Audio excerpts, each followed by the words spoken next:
Menos de la mitad de la población de la Franja de Gaza se desplazó al sur, tal cual fue el ultimátum del Estado de Israel antes de iniciar una embestida, que será por aire, por mar y por tierra. Eso es inminente y Gabriel Michi ya está trabajando en el lugar donde van a comenzar estos hechos que no se pueden, como decíamos recién, calcular. Se inician, comienzan, ya sabemos qué va a traer, pero nunca podremos imaginar el fin. Michi en el lugar de los hechos.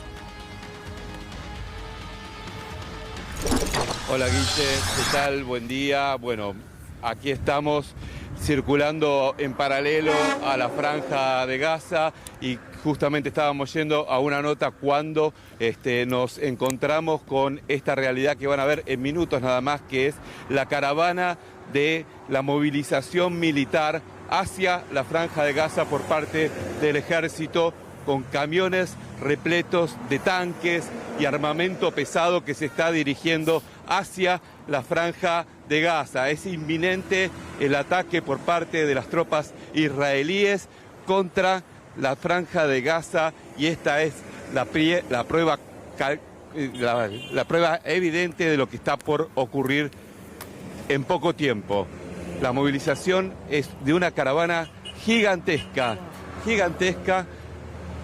de camiones que no paran, uno tras otro, con armamento muy pesado, con tanques, con artillería de la más moderna y más importante del mundo, con tanques de combustible, obviamente, y de electricidad para aprovisionar a sus tropas, y la caravana que permanentemente uno va cruzando justamente en la ruta hacia el sur, justamente en este caso, para llegar al borde de la Franja de Gaza.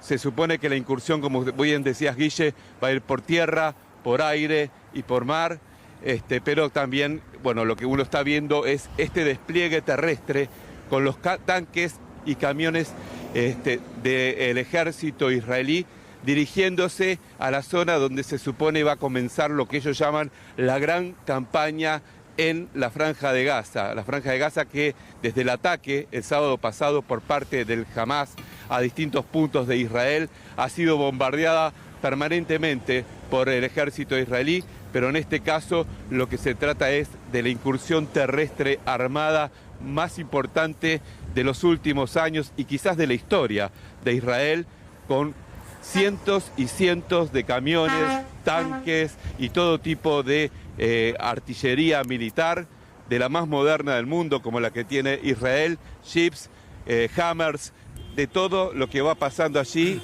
Fíjense, bueno, y las bocinas de la gente que muchos de ellos quieren y apoyan una incursión armada en territorio de Gaza. Otros son más prudentes y plantean que no se puede hacer indiscriminadamente porque hay mucha población civil que corre riesgo. Vos decías, Guille, del 1.100.000 personas que viven en el norte de la Franja de Gaza tras la decisión o el pedido del gobierno de Israel de decirles que se vayan de ahí, de la zona norte. Solamente la mitad se trasladó, el resto no se sabe si se está trasladando o si se los impide el propio Hamas, mientras vemos el despliegue de seguridad que se está desarrollando en la ruta, una ruta muy transitada, pero que se ha vuelto el tránsito mucho más pesado justamente por esta caravana incesante de tanques, camiones. Fíjense, el ejército que saluda exultante hacia lo que puede llegar a ser la campaña militar más fuerte, más impactante sobre la Franja de Gaza. Nos guiamos, Guille, por el relato, pero las imágenes son impactantes. Es lo que uno, a veces se imagina, pero no lo puede vivir. Lo vemos a él ahí, cubriendo lo que es la partida de tanques, de camiones, de armamento. Él con chaleco antibalas, porque esta es una verdadera sensación de guerra. Está viendo cómo el ejército de Israel parte hacia la zona de combate, pasan y pasan camiones con armamento, con combate. Yo lo veo desde acá, se me eriza la piel, porque uno puede imaginar cómo es ir a la guerra. Esto es ir a la guerra, es estar ahí. es viendo cómo pasan miles y miles de camiones con armamento, con tanques, con fusiles, con soldados. La verdad, es un testimonio impactante porque son las imágenes reales en vivo de cómo un ejército se prepara para ir a combatir a la zona de conflicto. Déjame que te agregue, buen día para todos, buen día Gabriel, hola. Dice, él está, por lo que estoy viendo, a unos kilómetros nada más al este de Sderot. Sderot fue la primera ciudad atacada, la que está más cerquita de Gaza, la que fue atacada a pie, también bombardeada, en la que sonaban las alarmas permanentemente y que hoy es una ciudad fantasma porque todos sus pobladores han sido evacuados. Yo no sé si siguen cayendo y siguen sonando las alarmas. Aprovecho para preguntarle a Gabriel cómo está y qué es lo que ve ahí de preparación, de cómo está la ciudad y si ha escuchado detonaciones, porque sé que ha sonado las alarmas en las últimas horas. Gabriel, buen día. Buen día, sí, Gabriela. Bueno, hace un ratito nomás estuvimos en otra ciudad que es Ashdod, que queda apenas a 35 kilómetros de la franja de Gaza. Si bien no sonaron las sirenas, sí se escucharon las explosiones.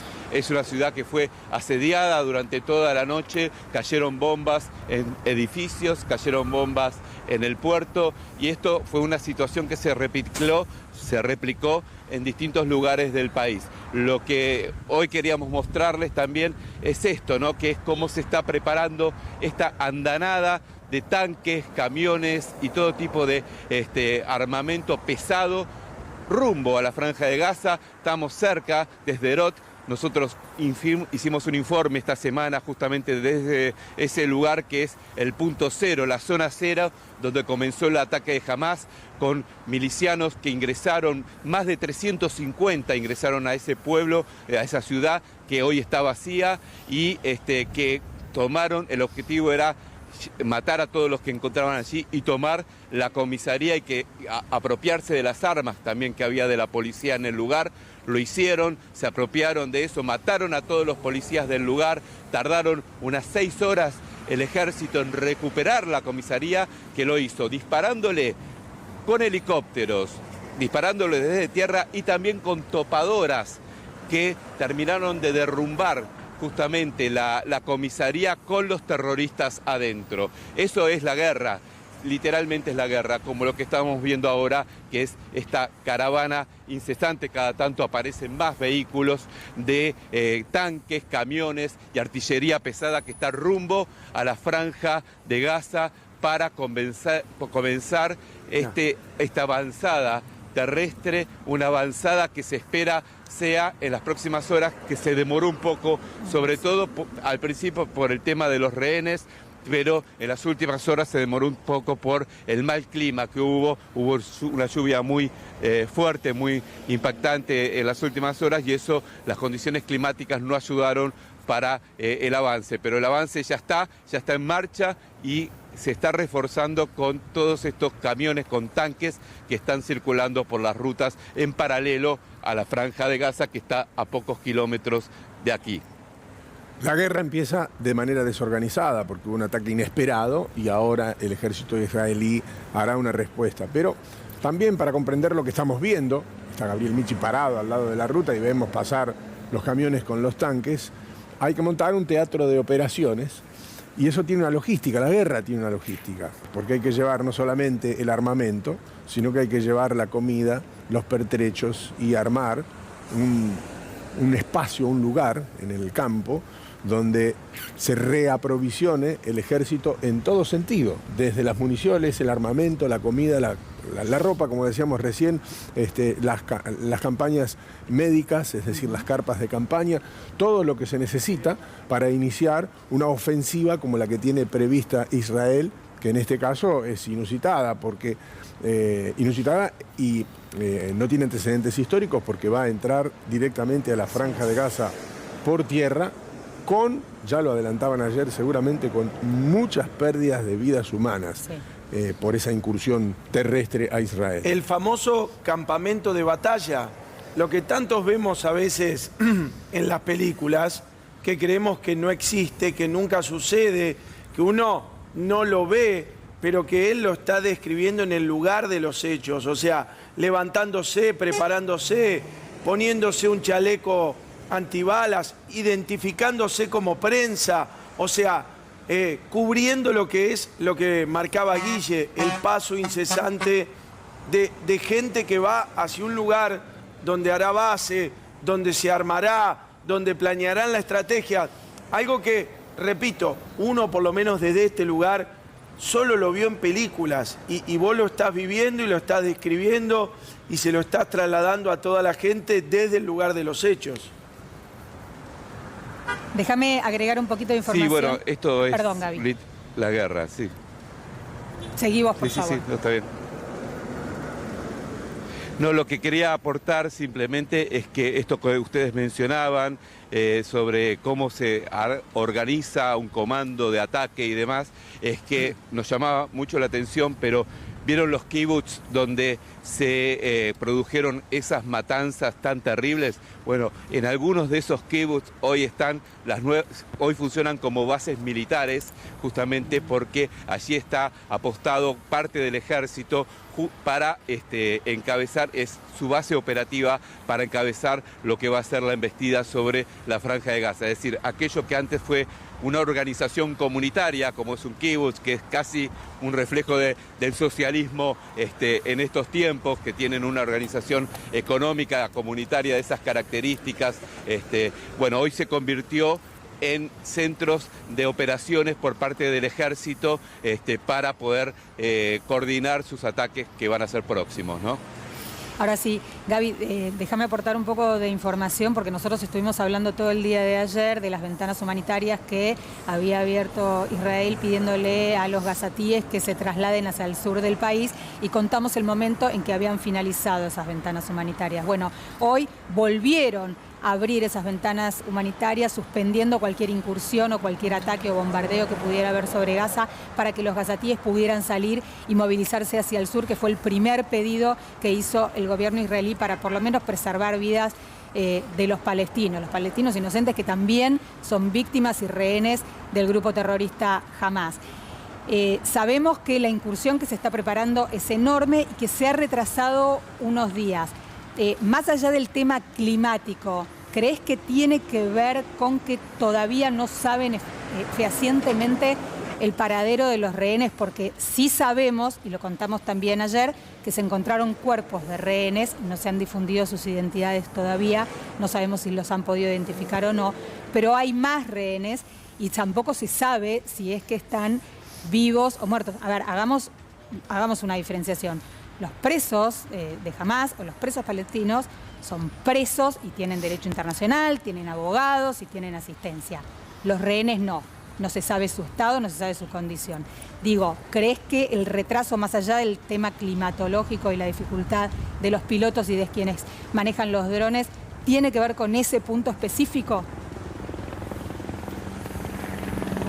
Sí, es muy probable que el tema de los personas que están como rehenes sea un disuasorio, si se quiere, para evitar o para retrasar, mejor dicho, una incursión terrestre. De hecho, ayer mostrábamos las imágenes de las manifestaciones que está habiendo frente a la sede del Ministerio de Defensa y frente a al departamento de la presidencia en Tel Aviv, donde directamente se les está exigiendo al gobierno que negocie el tema de los rehenes, porque temen que una incursión justamente sea una lápida para los rehenes, una incursión militar terrestre sea el final de esos rehenes, y los familiares están reclamando que haya incluso un intercambio de prisioneros como el que existió hace unos años, en que un soldado israelí que estuvo 5 años detenido por el Hamás, o preso del Hamás, fue intercambiado por más de 1.100 milicianos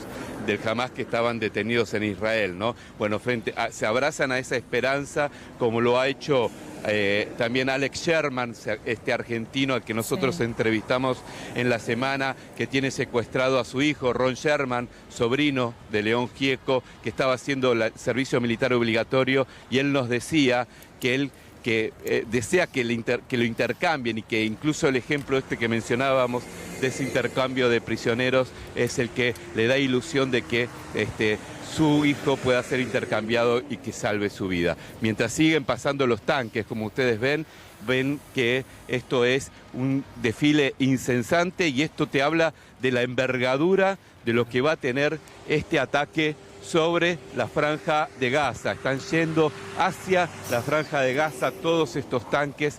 Impresionante el despliegue militar que estamos viendo y esto es, como ustedes bien decían, esto es la guerra. Esto es la guerra, como marcaba recién Daniel Fava, donde está parado ahora Daniel Michi, muy cerca de la línea de frontera con la Franja de Gaza, y vemos el despliegue militar de Israel rumbo a la zona, en este momento con armamento pesado, porque habrá una incursión terrestre, ya lo anunció. Por otro lado, lo marcaba recién Gabriel, no hay, por lo menos oficialmente, negociaciones sobre la situación de los rehenes. Ya hemos dicho que le han pedido a la población de Gaza que se traslade hacia el sur. La información, por supuesto, que no es precisa, sobre todo la que llega desde el lado de Gaza, donde hay menos posibilidades de tener fuentes confiables que del lado de Israel, donde está en este momento Gabriel Michi. Por lo tanto, se desconoce fehacientemente si la gente que se desplazó al sur lo hizo por su propia voluntad y en todo caso si se quedaron, o aquellos que se quedaron, que es prácticamente la mitad de la población, lo hizo por su propia voluntad o lo hizo bajo presión de Hamás. Pero no lo vamos a saber honestamente. Lo que viene ahora es una incursión extremadamente fuerte, insistimos. Uno trata de utilizar palabras sencillas para imaginarse lo que va a ser una incursión, es más, usamos un término periodístico al decir una incursión, pero es literalmente una invasión. Va a entrar al territorio, va a entrar a Gaza, va a bombardear desde el aire, lo hará también desde el agua y también con una incursión, inicialmente se hace con infantería, con una línea de infantería y armamento pesado y después con los hombres combatiendo a cuerpo, porque en Gaza quienes organizan este tipo de operaciones militares como las que sufrió Israel en las últimas horas, no viven en la superficie, sino que están bajo tierra. Y ahí habrá que ir a buscarlos, Gabriel.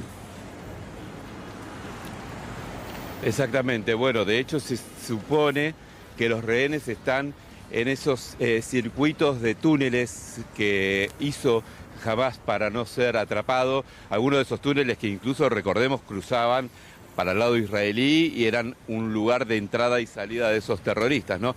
Pero son túneles que irónicamente ellos llaman metro, como si fuese un subterráneo, y donde se supone que no solamente podrían estar escondidos la cúpula mayor de Hamás, que ayer sufrió una baja muy importante porque el ejército israelí confirmó que habían logrado asesinar a uno de los comandantes que fue el que organizó lo que ocurrió el sábado pasado, esta incursión con más de 1.500 hombres que se supone entraron al territorio israelí desde la Franja de Gaza.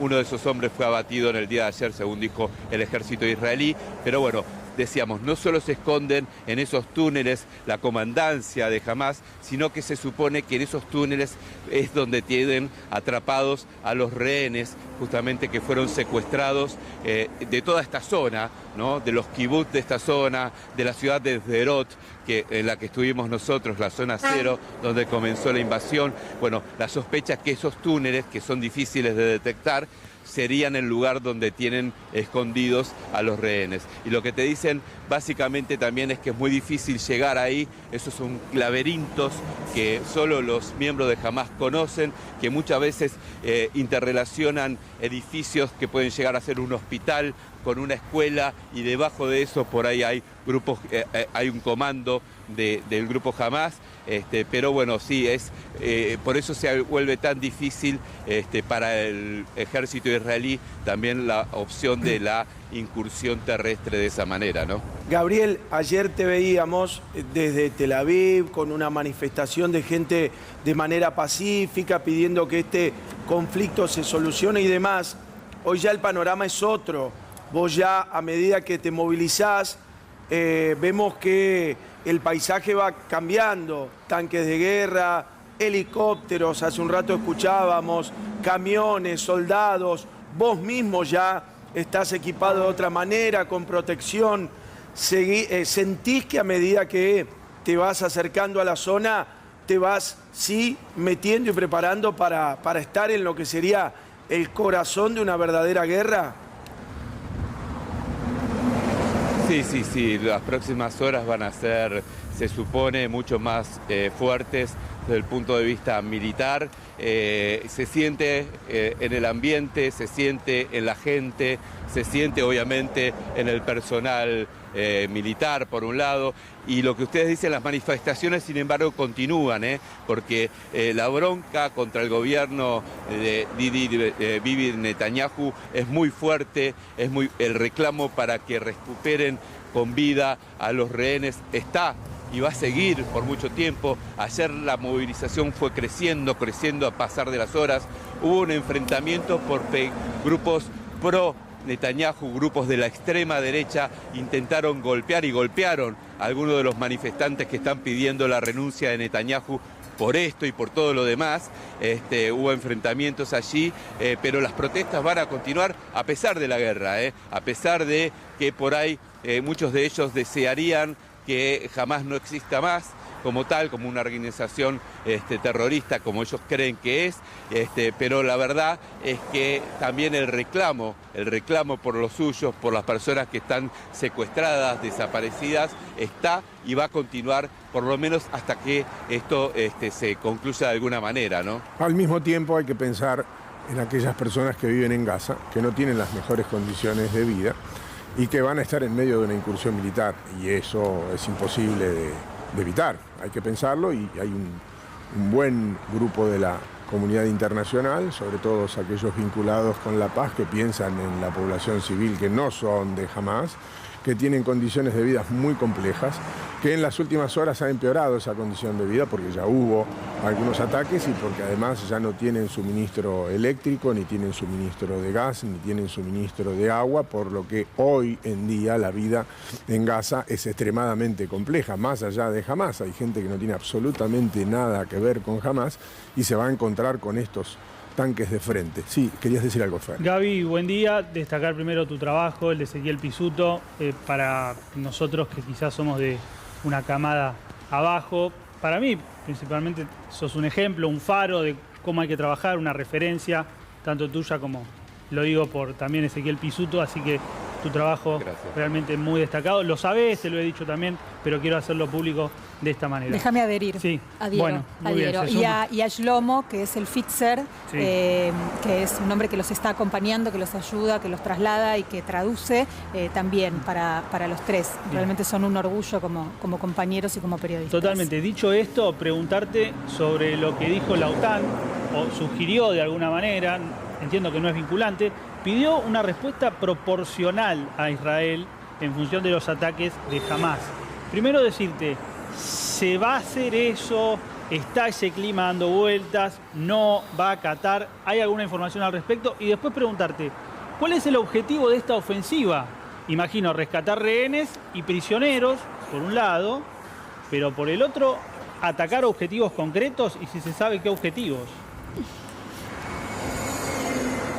Mira, en principio lo que te dicen oficialmente es que el objetivo de ellos es básicamente destruir al Hamás y a toda la comandancia del Hamás. Ese supuestamente es el objetivo original de toda esta historia, pero lo más probable es que, dadas las circunstancias que se están viviendo, lo que intenta hacer Israel es ocupar toda la franja de Gaza, ¿no? Eso es posible que eso ocurra y que ahí las tensiones con no solo ya los palestinos, sino con otros países árabes o con otros pueblos árabes se tensione mucho más si realmente Israel ocupa la franja de Gaza por completo, ¿no? Entonces esa es la incógnita que hay, pero te diría que entendamos esto. Cuando ocurre un ataque de estas características y donde las víctimas son sobre todo población civil, la verdad es que genera un atisbo muy fuerte de nacionalismos que crecen y de búsqueda de un reclamo hasta de venganza, les diría, por sectores que quizás en otros momentos no lo harían. Entonces, Netanyahu está aprovechando esa situación para lograr mayores voluntades en su apoyo, pero Netanyahu ha vuelto al poder, recordemos que había estado en el poder y lo habían echado, ha vuelto al poder en medio de muchísima denuncia de corrupción gracias a una alianza con los sectores más de extrema derecha y ultraortodoxos religiosos que avalan esta posibilidad de un avance indiscriminado sobre la Franja de Gaza. Entonces, en definitiva, lo que puede llegar a pasar es que él aproveche estas circunstancias y para darle también lo que le piden, la sangre que le piden los sectores más ultraortodoxos que apoyan a su gobierno, ¿no? Y para, en todo caso, tratar de fortalecerse en un momento donde venía de capa caída a raíz de las enormes protestas contra la reforma judicial que quería implementar y que era básicamente la de poner bajo su tutela al Poder Judicial para evitar las investigaciones de corrupción que lo tenían acorralado. Mientras que les digo todo esto, fíjense que siguen pasando más tanques cada tanto por la ruta. Pero bueno, un poco es eso, las suposiciones, lo que te dicen oficialmente. Sí, es en vivo esto. Las suposiciones es que, lo que dicen oficialmente es que el objetivo de Israel es matar a todos los líderes o atrapar a todos los líderes de Hamás.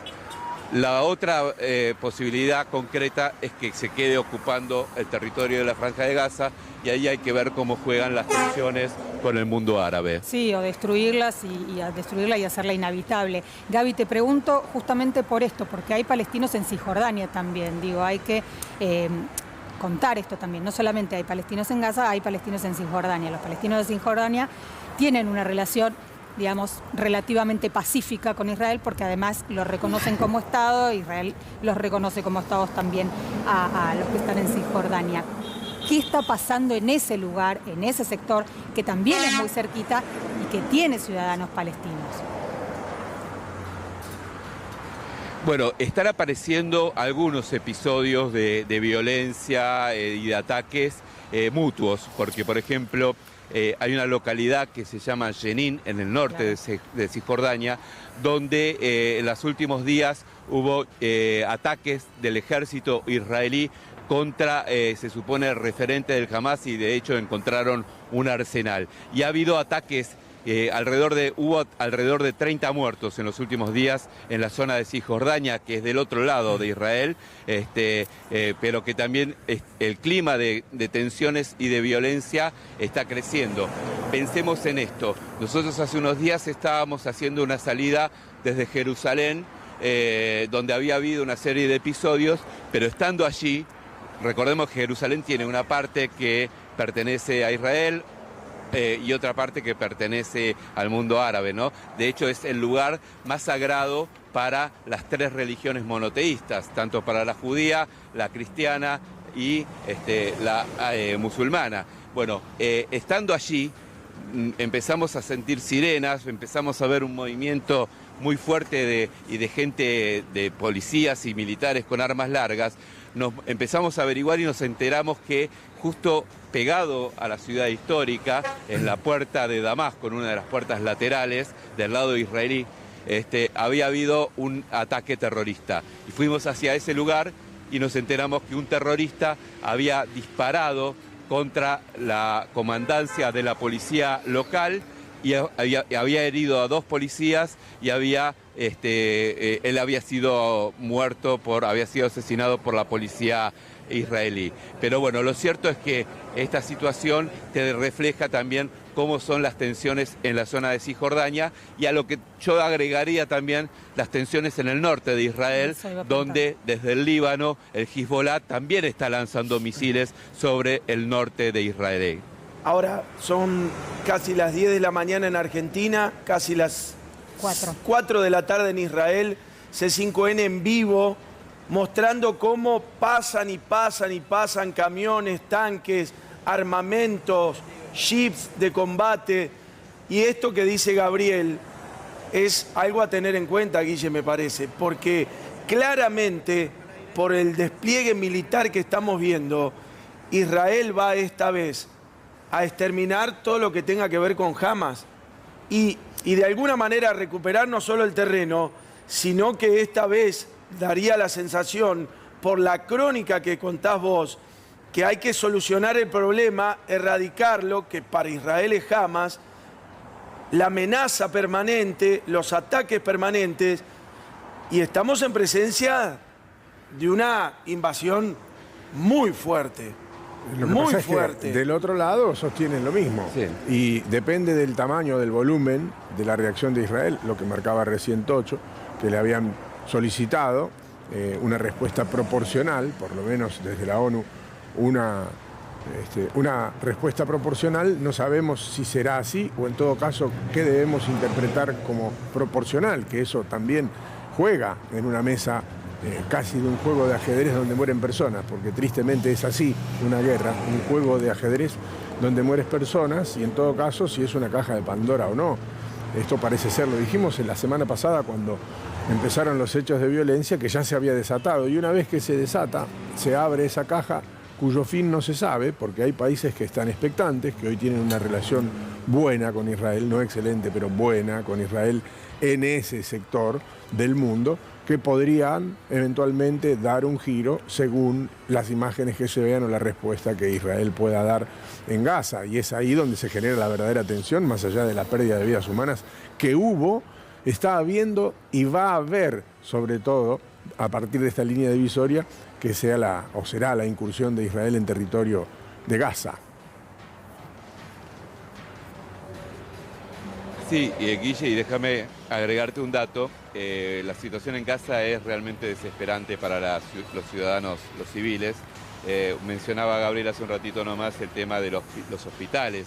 El principal hospital en Gaza está ya sin posibilidades concretas de recibir a ningún otro herido más, porque los bombardeos israelíes son incesantes desde el primer día, y ya, digamos, el hospital, que ya de por sí está empobrecido por estar dentro de la Franja de Gaza, no tiene más suministros. De hecho, hoy, hace un ratito nomás, el director médico de ese hospital ha dicho que tuvieron que cortar el suministro de diálisis para las personas que lo necesitan, lo cual te habla de una crisis humanitaria sin precedentes. Y ustedes mencionaban lo que dijo la ONU, esto de una respuesta proporcional. Todos nos preguntamos qué es una respuesta proporcional, qué es la misma cantidad de muertos de un lado o del otro. Así se miden las cosas. Si fuese así, hoy ya hay más muertos del lado palestino que del lado israelí. Igual me parece una locura, una deshumanización absoluta plantearlo en esos términos, ¿no? Que es algo, que es una respuesta, digamos, como la que plantea Naciones Unidas. La verdad, no lo sabemos. Claramente, si ustedes ven lo que estamos viendo nosotros ahora, este desfile que empezó hace más de 35 minutos que estamos mostrando los tanques circulando por acá, por las rutas de Israel, obviamente las diferencias, proporcionalidad no hay seguro entre las fuerzas de uno y otro. Y obviamente también hay que decir que la locura criminal de Hamás el sábado pasado ha abierto una puerta, una caja de Pandora que nadie sabe dónde puede terminar y donde seguramente van a pagar muchísimas personas inocentes, también del lado de la Franja de Gaza, que nada tienen que ver con este conflicto, que nada tienen que ver de Hamás, como también lo han pagado lamentablemente civiles, civiles del lado israelí, que perdieron la vida o que fueron secuestrados cuando no tenían ningún tipo de vinculación con el conflicto de fondo, ¿no? Esto es importante marcarlo.